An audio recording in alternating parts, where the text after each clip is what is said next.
que es la Consejería de los Engaños y las Chapuzas. 3 consejeros de Sanidad. Multitud de cambios en los directivos.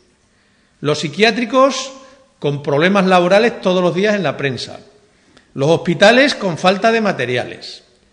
Todos los días. El hospital de Badajoz ayer con camas en los hospitales que parecía el camarote de los hermanos Marx.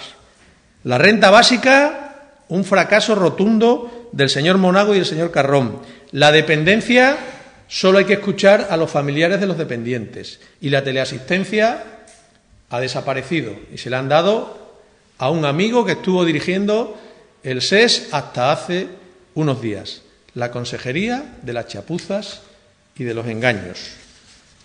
Esa es la realidad que tenemos. En resumen, 50.000 parados desde que gobierna Monago, 60.000 extremeños sin ingresos, 27.000 hogares en la pobreza y Monago fracasando en la puesta en marcha de la renta básica.